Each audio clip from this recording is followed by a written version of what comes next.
नमस्कार, मैं हूं संजय शर्मा। आप देख रहे हैं 4 PM news network. Modi ji ने जीवन के 74 वर्ष पूरे कर लिए। 75वां वर्ष शुरू हो रहा है। उनके जन्मदिन पे उनको हार्दिक शुभकामनाएं। लेकिन इस जन्मदिन पर भी तरह तरह के लोग सवाल कर रहे हैं। कुछ लोग बेरोजगार दिवस पे तरह तरह के कार्यक्रम कर रहे हैं, कह रहे हैं कि मोदी जी ने बेरोजगारों को धोखा दे दिया। अभय दुबे जी से मैंने पूछा कि 100 दिनों में सबसे अच्छा काम क्या किया। अभय दुबे जी कह रहे हैं कि नाकामी के अलावा कोई काम नहीं किया। मैंने उनसे कहा ऐसा नहीं है, नाकामी आप क्यों कह रहे हैं? देखिए, हमारे प्रधानमंत्री जी यूक्रेन गए, गले लगाया, उसके बाद में अपनी सफाई देने के लिए डोभाल साहब को रूस भेज दिया कि भैया मैं ऐसा कुछ करके नहीं आया। डोभाल साहब की मजाक उड़ रही है कि इतने ताकतवर डोभाल साहब बकरे की तरह मिमिया रहे हैं पुतिन के सामने बैठ के। और आखिर ऐसा हो क्या रहा है कि प्रधानमंत्री मोदी जी के उम्र के इस पड़ाव पर उनके खिलाफ लगातार माहौल बन रहा है। संघ ने जिस तरह संजय जोशी के नाम को चर्चाएं कराना शुरू की है, उससे बीजेपी के अंदर खलबली मच गई। पूरे देश में सबसे पहले शो 4 PM पे आपने देखा था, संजय जोशी का नाम सबसे पहले अध्यक्ष रूप में चला चला प्लानिंग हुई, ये आपने 4 PM पर सुना था।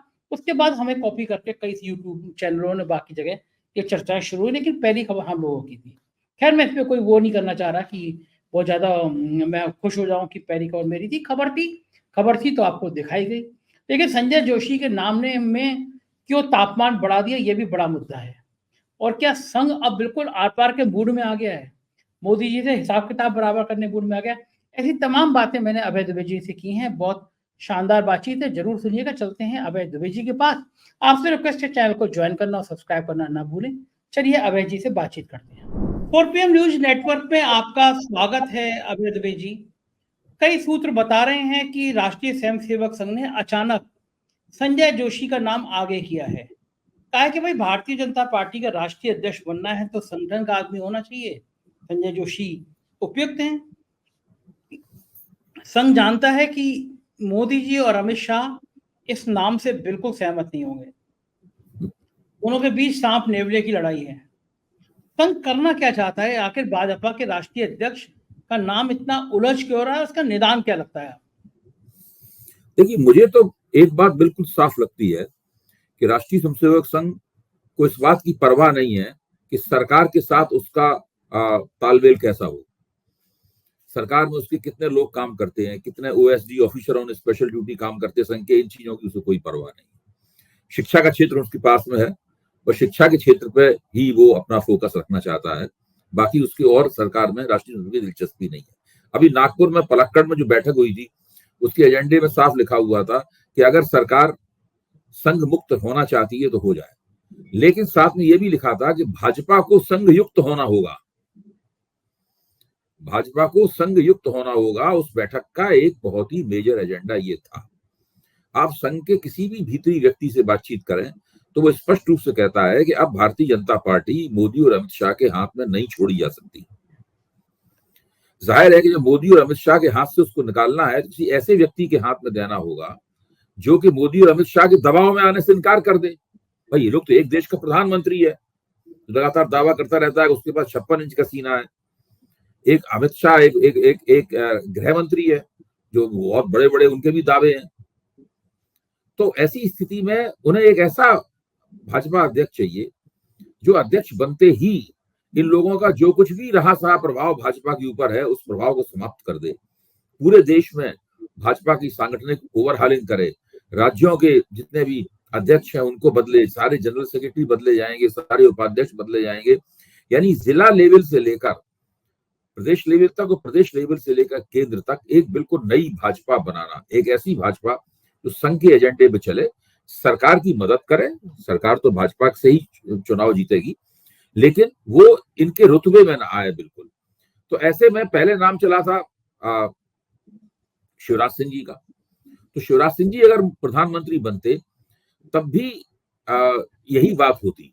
वो तो शिवराज सिंह जी तुरंत तैयार हो गए कि ठीक है हम बनने के लिए तैयार हैं, लेकिन मोदी और शाह ने कहा नहीं भाई, इनको हम नहीं चाहते।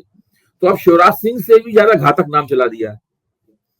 ऐसा नाम चला दिया है जिसको सुन के ये लोग गुस्से में चीख पड़े होंगे। क्योंकि संजय जोशी, आप उस इतिहास में हम लोग क्या जाएं, जो इतिहास है वो तो ठीक नहीं है अभी उस पर चर्चा करना। तो वो तो बहुत बुरी स्थिति में संजय जोशी अगर भाजपा के राष्ट्रीय अध्यक्ष हो गए, तो आप समझ लीजिए मोदी जी की भाजपा के कार्यकर्ताओं में और भाजपा के हमदर्दों के बीच में जो कुछ भी रहा सा इनका रुतबा है वो सब जीरो में बदल जाएगा। तो ये किसी भी कीमत पर संजय जोशी को नहीं बनने देंगे। लेकिन संघ चाहे तो अभी भी बना सकता है संजय जोशी को, ऐसी बात नहीं है। लेकिन उसके लिए उसमें मोदी के साथ में एक तरह से अगर वास्तव में संजय जोशी का नाम प्रस्तावित किया गया है तो एक तरह से मोदी के खिलाफ ये खुला ऐलान है। अच्छा, क्या इतनी ज्यादा नफरत क्यों करते हैं मोदी जी संजय जोशी से? संजय जोशी भी संघ की पृष्ठभूमि में बड़े बड़े हुए हैं, संघ का काम देखा है उन्होंने। अमित शाह, मोदी जी को ऐसा क्या है जो संजय जोशी के नाम पे? देखिए, मोदी जी बहुत से लोगों से बहुत नफरत करते हैं और वो सारे के सारे लोग संघ के ही हैं। अब परवीन तोगड़िया है, आप बताइए, परवीन तोगड़िया से मोदी जी, परवीन तोगड़िया ने क्या मोदी जी का बिगाड़ा? क्या परवीन तोगड़िया मोदी जी को कंकड़ मार के भाग गए थे? क्या बचपन में उन्होंने मोदी जी को कंकड़ मार दिया था इसलिए नाराज हो रहते हैं? किस बात से नाराज रहते हैं वो? आपको ध्यान होगा कि जब मोदी जी अपना मुख्यमंत्री के तौर पर पहला चुनाव लड़ रहे थे तो परवीन तोगड़िया को एक हेलीकॉप्टर दिया गया, उन्होंने पूरे गुजरात में घूम घूम कर 100 सभाएं की और भाजपा को जो बहुमत प्राप्त हुआ उसको दिलाने में उनका महत्वपूर्ण योगदान था। जैसे ही मोदी जी ने मुख्यमंत्री की शपथ ली, उन्होंने पहला आदेश ही जारी किया कि ये आदमी नहीं घुसेगा सरकार में, बिल्कुल सरकारी सचिवालय में इसका कदम नहीं पड़ेगा। और उन्होंने परवीन तोगड़िया को पर्सोना नॉन ग्राटा डिक्लेयर कर दिया। तो मोदी जी जिससे मोदी बहुत नाराज, इसी संजय जोशी वाला मामला है। अब वो एक क्या सीडी थी क्या थी वो छोड़िए उन बातों को, वो ठीक बहुत ही अशोभनीय किस्म की बातें हैं। लेकिन संजय जोशी को बदनाम करने की जो कोशिशें हुई, संजय जोशी की छवि गिराने की जो कोशिशें हुई, जिस वजह से उनको कोने में धकेलने की कोशिशें हुई, इन सब कोशिशों के पीछे जिन लोगों का हाथ था हम उन सब लोगों को जानते हैं। संजय जोशी भी इस बात को जानते हैं कि राष्ट्रीय स्वयंसेवक संघ ने इन प्रयासों को कभी भी स्वीकार नहीं किया। संजय जोशी की राष्ट्रीय स्वयंसेवक संघ के निगाह में हमेशा वक्त ऊंची रही, उनका सम्मान रहा और संघ के कार्यकर्ताओं में, भारतीय जनता पार्टी के पुराने निष्ठावान कार्यकर्ताओं में उनकी छवि हमेशा ठीक रही। अच्छा, ये इतनी इस हद तक नफरत का कोई कारण तो होगा? जैसे मान लीजिए मोदी जी ने हेलीकॉप्टर दिया कि 100 सवाएं करो, बाद में मना कर दिया, आदमी को गुस्सा नहीं है, तो ऐसे कारण क्या होते होंगे? मोदी जी पहले एक आदमी को इतना पसंद करते होंगे, फिर बाद में कहते होंगे भैया ये मेरे दफ्तर में घुसना दिखना नहीं चाहिए। तो इसके पीछे कारण क्या? ये साइकोलॉजी क्या है नेता की कि किसी इंसान को इतना गले से लगाओ? पहली बात यह है कि अगर उन्हें सत्ता मिलनी है तो उनका मानना यह है कि ये हमें 100% नहीं बल्कि 200% प्राप्त होनी चाहिए। सत्ता पर पूरा कब्जा, सत्ता को बांटने के लिए बिल्कुल तैयार नहीं है। अच्छा, आप बताइए, मोदी जी के मंत्रिमंडल में इतने मंत्री हैं, राजनाथ सिंह जी इतने वरिष्ठ हैं, गडकरी जी इतने वरिष्ठ हैं, और भी लोग हैं जो लंबे अरसे से मंत्री हैं, पहले भी मंत्री रह चुके हैं, वो सब लोग हैं। इन लोगों के पास सत्ता का 1% भी है क्या? मोदी जी इन मंत्रियों में, जो कि मोदी जी को अपना नेता मानते हैं, सार्वजनिक मंच पर मोदी जी की तारीफ भी करते हैं, क्या इन मंत्रियों के साथ मोदी जी सत्ता का बंटवारा करते हैं? क्या इन्हें कोई अधिकार प्राप्त है? क्या कोई अथॉरिटी का डेलीगेशन किया गया है? ये सब लोग प्रधानमंत्री कार्यालय द्वारा जो योजनाएं उनके सामने रखी जाती हैं, उन योजनाओं पर अमल करने के अलावा इनके पास इनसे पूछ के कोई काम नहीं होता। जब मोदी जी ने इतना बड़ा कदम उठाया था नोटबंदी का, क्या उन्होंने अपने मंत्रिमंडल के वरिष्ठ मंत्रियों से बातचीत की थी? तो स्थिति यह है कि वो सत्ता का किसी के साथ में कोई भी हिस्सेदारी नहीं करना चाहते। तो एक ऐसा व्यक्ति जिसने चुनाव जिताने में उन्हें महत्वपूर्ण योगदान दिया, जो विश्व हिंदू परिषद का बड़ा नेता था गुजरात का, बहुत उनको अच्छा वक्ता माना जाता है गुजरात में, वो व्यक्ति अगर उनको चुनाव जीतने का अगर श्रेय दिया जाता तो फिर सत्ता में हिस्सेदारी भी दी जाती, वो अपनी बातें भी रखते, मनवाते भी, उनके पास अपने एजेंडे होते और वो अपना काम भी करवाते, अपने कार्यकर्ताओं का काम करवाते। मोदी जी का नहीं, हम ये सब कुछ नहीं करते। तो वो असल में सत्ता का कैसे उत्तरोत्तर केंद्रीकरण किया जाए, इस काम में उनको महारत हासिल है मोदी जी को, और उनकी जिद है कि जब तक हम हैं तब तक हम हैं और कोई नहीं है। ये कहा भी जाता है कि राजनीति में जिस सीढ़ी पे आप चढ़ के आए होते हैं वो सीढ़ी गिरा दी जाती है, उस सीढ़ी को खत्म कर दिया जाता है। तो क्या यही राजनीति वही राजनीति है? असल में केंद्रीकरण, देखिए कि एक मजबूत केंद्र होना जरूरी है। केंद्रीकरण और मजबूत केंद्र होने में कोई समानता नहीं है, मैं ये मानता हूं। अगर एक टीम है लोगों की तो उसका जो नेता जो है उसका केंद्र होता है, नेता के पास अथॉरिटी प्राधिकार होना चाहिए। अगर नहीं होगा तो वो टीम बिखर जाएगी, वो केंद्र बिखर जाएगा। केंद्र जब तक मजबूत नहीं होगा काम नहीं हो सकता है। लेकिन ये बात यही रुक जानी चाहिए। जब तक केंद्र के साथ जुड़े हुए दूसरी शक्तियां हैं वो भी मजबूत नहीं होंगी, जब तक सत्ता का ठीक से बंटवारा नहीं होगा, अधिकार का ठीक से बंटवारा नहीं होगा, तब तक भी बात नहीं आगे बढ़ेगी। तो मोदी जी की सरकार की जो खामियां हैं, सरकार की जो विफलताएं हैं, उनकी इस कार्यशैली के कारण भी है। भाई किसी के पास कोई पहलकदमी नहीं है, किसी के पास इतनी हिम्मत नहीं है कि अगर वो योजना सोचे और प्रधानमंत्री के पास जाकर मेरे दिमाग में ये योजना आई है, इस पर अमल कीजिए। किसी के पास हिम्मत नहीं है। योजनाएं उधर से ही आती हैं, इधर से कोई योजना नहीं ले जा सकता। तो ये सब जो बात होती है ये ठीक है, कुछ दिन तक ये चल जाता है, एक खास परिस्थिति में, एक खास, आज मोदी जी का जन्मदिन भी है। अब इस बात से भी बड़े वो नाराज होंगे इस वक्त। आपने इस बात को नहीं सोचा। इस बात से केजरीवाल से खास तौर से नाराज होंगे कि इस बंदे ने 17 तारीख ही क्यों रखी ये सब काम करने के लिए। भाजपा उनसे बार बार कह रही थी कि भाई आपने 2 दिन तुरंत क्यों नहीं आपने रिजाइन किया, तुरंत क्यों नहीं आपने ये किया, 2 दिन क्यों, 2 दिन किस बात का इंतजार है 2 दिन के लिए। तो अब क्या बीजेपी की समझ में नहीं आ रहा कि 17 तारीख अरविंद केजरीवाल ने इसलिए रखी थी कि मोदी जी के जन्मदिन पर जो भी तमाम कार्यक्रम है वो सब कार्यक्रम दूसरे, तीसरे, चौथे नंबर पर फिसल जाए। आज टीवी में पूरे दिन मोदी जी का जिक्र ही नहीं हुआ। मोदी के जन्मदिन की एक लाइन नीचे आती रही, मैं भी टीवी मैंने कई बार देखा, सवेरे मैं भी था वहां पे, अभी शाम को फिर जाऊंगा, नीचे एक लाइन उसमें आती रही केवल, मोदी ने अपने जन्मदिन पे ये कहा। आप सोचिए ना, भारत के प्रधानमंत्री जो तीसरी बार प्रधानमंत्री बना है, उसके जन्मदिन पे कोई चर्चा ही नहीं है। सवेरे से यही चर्चा चल रही है कि राखी बिदलान चीफ मिनिस्टर बनेगी, कि आतिशी चीफ मिनिस्टर बनेगी, कि गोपाल राय चीफ मिनिस्टर बनेंगे, सौरभ भारद्वाज बनेंगे, और वो क्यों बनेंगे, क्या बनेंगे, वो केजरीवाल की रणनीति क्या है, वो भाजपा उसका काट कैसे करेगी, कांग्रेस के पास क्या है काट करने के लिए, और केजरीवाल की राजनीति में क्या खास बात है। तो ये चर्चा चल रही, अभी तक यही चल रहा है। अभी रात में 9 बजे तक, 10 बजे तक भी यही होगा। तो पूरी तरह अपने जन्मदिन के सब दिमाग ने इस तरफ हम लोगों का ध्यान खींचा। दिमाग ने कहा कि वो 17 तारीख को पीएम का जन्मदिन है और उसी दिन सब रखा गया है ताकि बिल्कुल हेडलाइन से, सुर्खियों से वो बाहर हो जाए। अब मोदी इस बात पर बहुत सख्त नाराज होंगे इस वक्त। अच्छा, केजरीवाल के दिमाग में ये सब खुराफात के आइडिया आते कैसे हैं कि भाई ये खुराफात नहीं है, रणनीति है। आप इसको खुराफात मत कहिए। देखिए अरविंद केजरीवाल के पास जो है वो एक बड़ा अच्छा स्ट्रेटेजिक एक्यूमेंट उनका बहुत जबरदस्त है, एक रणनीतिक मानस है।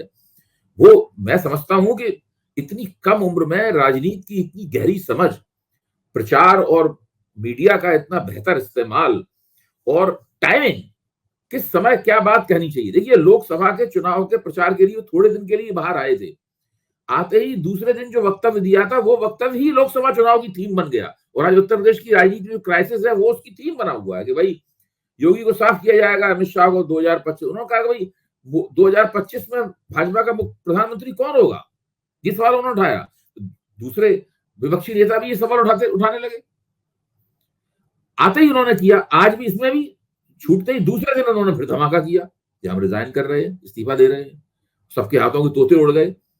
तो वो किस तरीके जो ऐसी बात कहते हैं, आगे पीछे सोच के, ऐसे बात हुई ना कि एकदम दिमाग में कोई बात आई हो उन्होंने कह दी हो। सब पूरी तरह काफी दिन से सोचा होगा उन्होंने, एक पूरा उसके क्या क्या नतीजे हो सकते, क्या क्या फलितार्थ हो सकते हैं, अच्छे बुरे, सब पे सोच के उन्होंने किया होगा। देखिए वो खुद ही कह रहे हैं कि अग्नि परीक्षा है। जब वो खुद ही कह रहे हैं इसका मतलब ये है कि साधारण चुनाव नहीं होगा। जब खुद ही कह रहे हैं कि ये परीक्षा नहीं है, ये अग्नि परीक्षा है, जब अग्नि परीक्षा है इसका मतलब ये है कि वो उसमें झुलस भी सकते हैं। लेकिन जिस तरह से उन्होंने अपनी बिसात बिछाई है उससे लगता है यही है कि उस अग्नि में दूसरे ही झुलसेंगे, वो नहीं झुलसेंगे। अच्छा, कोई सोच सकता था कि कोई जरूरत नहीं थी, कोई आवश्यकता नहीं थी, कौन ऐसा चुनाव मुख्यमंत्री खुद इस्तीफा दे देता है कि भाई मुझे मुख्यमंत्री नहीं रहना। कोई आतिशी ने कहा था कि लोग चपरासी कुर्सी छोड़ने को तैयार नहीं होते। यहाँ पे जिसके पास 62 सीटें हैं वो छोड़ रहा है कुर्सी अपनी। ये और पूरा भाजपा का, संजय जी आपने देखा होगा भाजपा का ये पूरा तर्क है कि सुप्रीम कोर्ट ने उनको लेम डक चीफ मिनिस्टर बना दिया, तो झूठ बात है ये। उनके ऊपर वो बंदिशें नहीं लगी थी जो बंदिशें लोकसभा चुनाव के दौरान लगी थी। नहीं, वो बंदिशें नहीं है। वो करीब 75% फाइलों के ऊपर दस्तखत कर सकते हैं। वो सारी फाइलें जो करीब 75-80% करीब होती हैं, जो कि चीफ एलजी के पास स्वीकृति के लिए जाती हैं, उन पर साइन कर सकते हैं। दूसरे, आजकल कौन सा मुख्यमंत्री और कौन सा प्रधानमंत्री जो है वो बार बार सचिवालय में जाकर काम करता है। सब पीएमओ और सीएमओ तो अलग जगह होते हैं। जहां पर मुख्यमंत्री होगा वहां सीएमओ हो जाएगा। सारे कैबिनेट की बैठक क्या हो सकती है? कुछ नहीं, बिल्कुल बेकार की बात है बिल्कुल कि इसकी वजह से। अच्छा आप बताइए, अगर सुप्रीम कोर्ट ने अरविंद केजरीवाल के ऊपर बंदिश न लगाई होती तो क्या वो रिजाइन वाली ये रणनीति नहीं अपनाते? तब भी अपनाते। हम भी करते। दूसरा करके इसकी वजह से कर दिया। दूसरा ये है कोई कि दलील है कोई? दूसरा ये कि सुप्रीम कोर्ट में रिव्यू भी एक एप्लीकेशन डाल सकते थे कि साहब आप फिर रिव्यू करिए कि हमें परमिशन दी जाए। टाइम ये मांग सकते थे। नहीं, सब सारी चीजें देखिए। अब अच्छा आप कल्पना कीजिए कि फरवरी के चुनाव में आम आदमी पार्टी जम के जीत जाती है, अरविंद केजरीवाल फिर से मुख्यमंत्री हो जाते हैं, तो क्या जो अदालत ने बंदिशें लगा रखी हैं अपने आप चली जाएंगी? ना, वो तो बनी बंदिशें रहेंगी। तो अपनी जगह कायम रहेंगी। उसके लिए उन्हें फिर से अदालत में जाना पड़ेगा।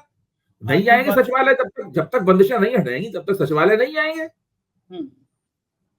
अच्छा, लग क्या रहा है आपको दिल्ली में इस दाव के बाद जो स्वाति मालीवाल ने आरोप लगाए थे बहुत तीखे तीखे महिला विरोधी, उससे तो मुक्ति पा ली होगी आतिशी को इतना बड़ा फेस सामने लाने के बाद। अब क्या लग रहा है आपको? स्वाति मालीवाल की तो बात आप कीजिए ही मत, वो तो खैर दूसरी बात है, वो तो कोई चर्चा योग्य भी नहीं मानता हूं मैं उस बात को। आप एक बात सोचिए कि पिछले 6 महीने से 177 दिन यानी तकरीबन 6 महीने अरविंद केजरीवाल जेल में थे। 1.5 साल से मनीष सिसोदिया जेल में थे, सत्येंद्र जैन अभी भी जेल में है, विजय नायर जेल में थे, संजय सिंह 6 महीने जेल में थे। आम आदमी पार्टी नेतृत्व के संकट, नेतृत्व के शून्य का शिकार थी।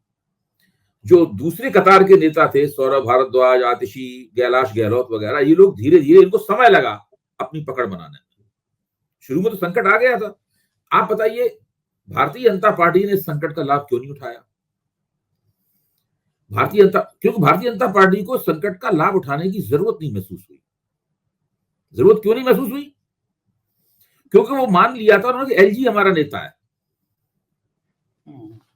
एलजी ने उनको नेता बनने की कोई कोशिश नहीं की। मैं लेफ्टिनेंट गवर्नर पर आरोप नहीं लगा रहा हूं ये भाई, उनको तो वो अपने एजेंडे पे काम कर रहे हैं, बैठे हुए हैं राजभवन में।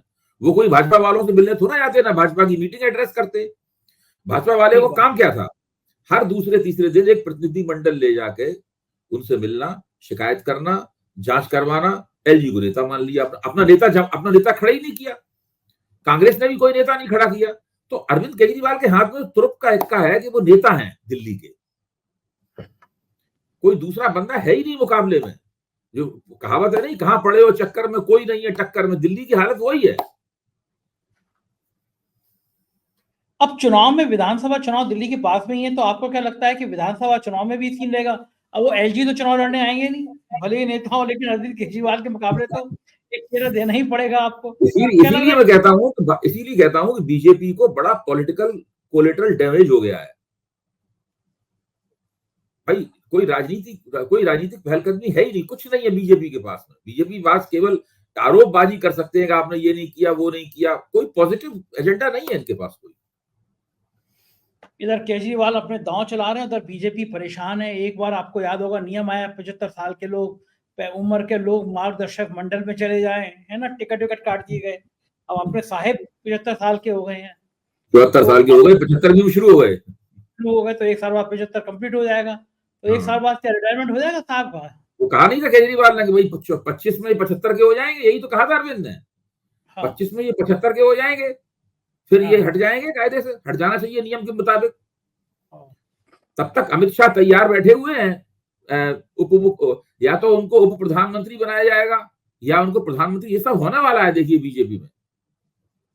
बाकी लोग राजनाथ सिंह, गडकरी, ये सब स्वीकार कर लेंगे अमित शाह को?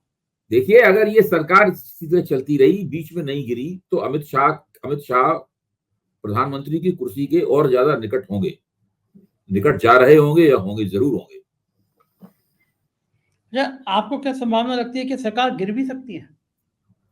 देखिए, अगर जम्मू कश्मीर में क्या होगा, भारतीय जनता पार्टी चुनाव हार रही है। हरियाणा में क्या होगा, ऐतिहासिक चुनाव हारेगी।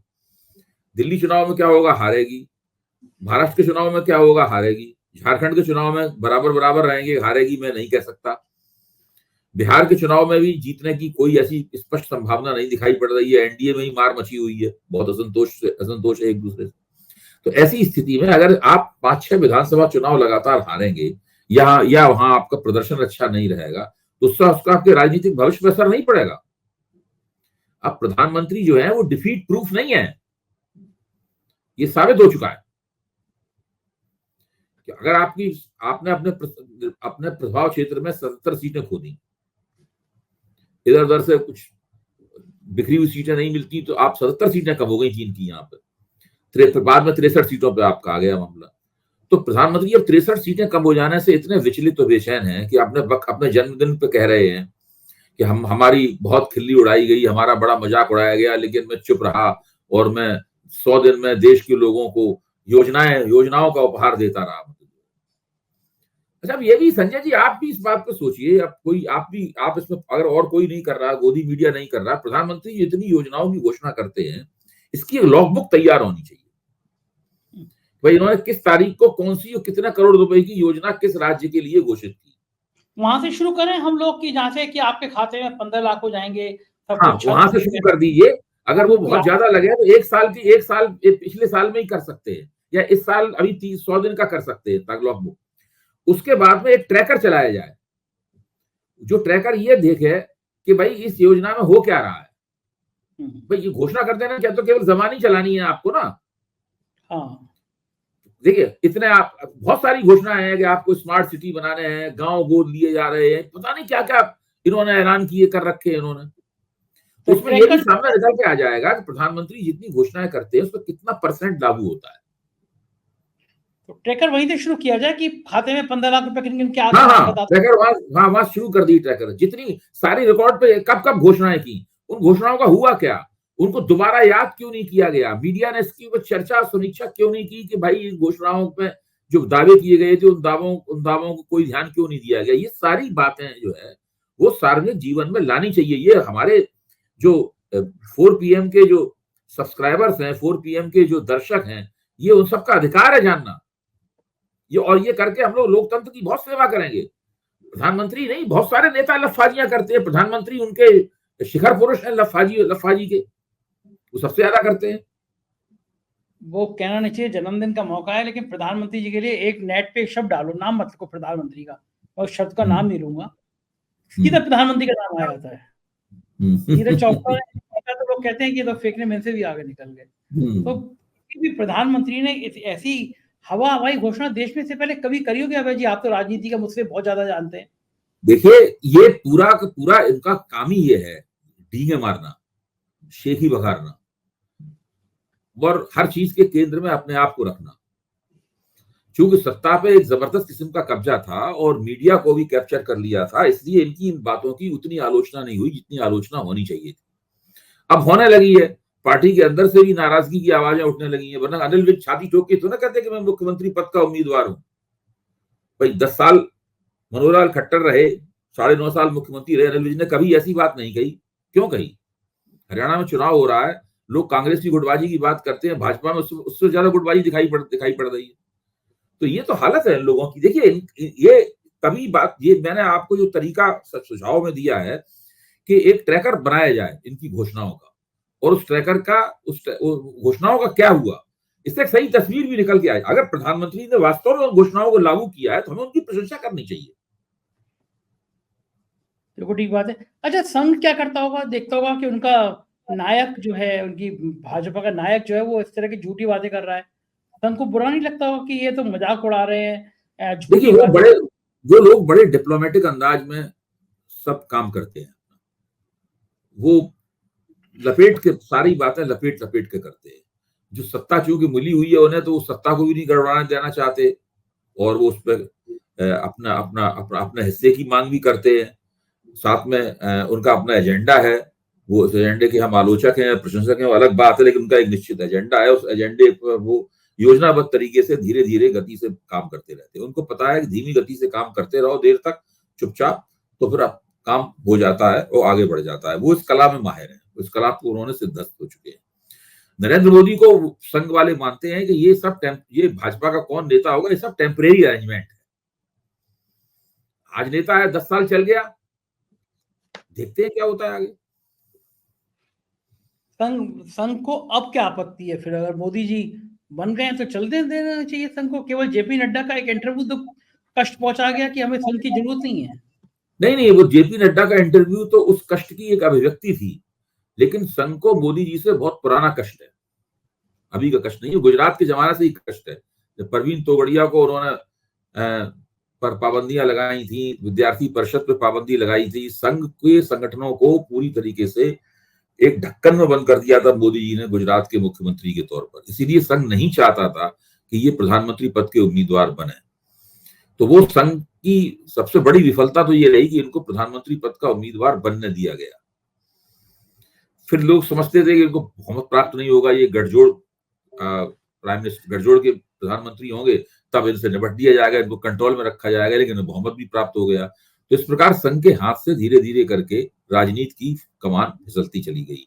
अब संघ को मौका मिला है उस कमान को दोबारा हासिल करने का। अभय जी, एक आखिरी सवाल, आपको क्या लगता है कि मोदी जी पार्ट 3 में सबसे बड़ी गलती क्या कर रहे हैं जो उनको नहीं करनी चाहिए? मोदी तीसरी बार प्रधानमंत्री बने हैं, तो अब इन 100 दिनों में उन्होंने कौन सी बड़ी गलती करी है और नहीं करनी चाहिए? मेरा तो मानना है कि 100 दिन में गलतियों के अलावा उन्होंने और कुछ नहीं किया मोदी जी।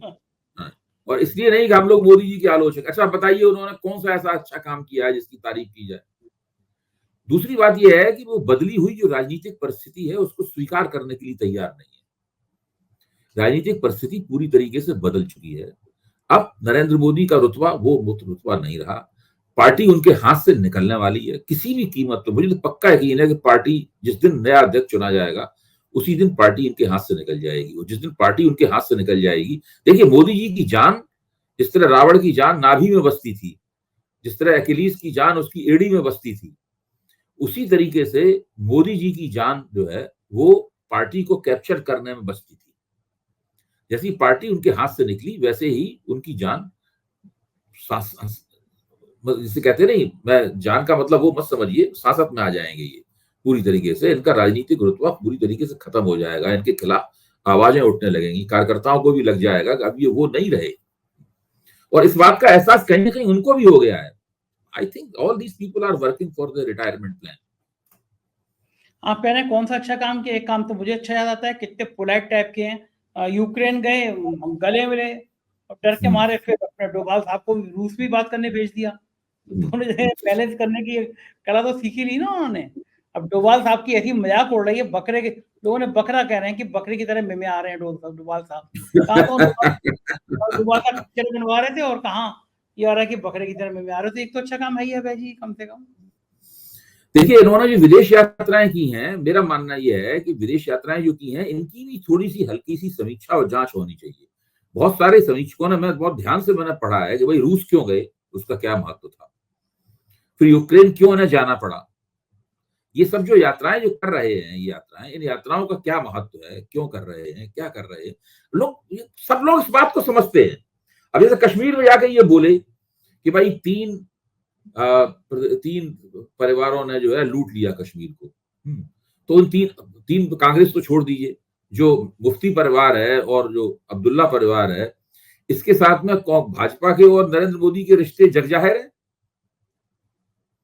ठीक बात, खुद कहा भी है फारूक अब्दुल्ला ने, जब हम इनके मंत्री थे तब हम नहीं लूट रहे थे। जब ये उनकी महबूबा से सरकार बना रहे थे। देखिए, इनकी बातें पुरानी पड़ चुकी हैं, घिस-पिट चुकी हैं। अब इनकी बातों पे कोई यकीन नहीं करता। बिल्कुल ठीक बात है। बहुत बहुत शुक्रिया अभय जी। तो ये थे अभय दुबे जी, आपने बातचीत सुनी, मुझको यकीन है ये चर्चा आपको पसंद आई होगी। अपनी राय से अवगत कराइएगा। बहुत बहुत शुक्रिया, थैंक यू।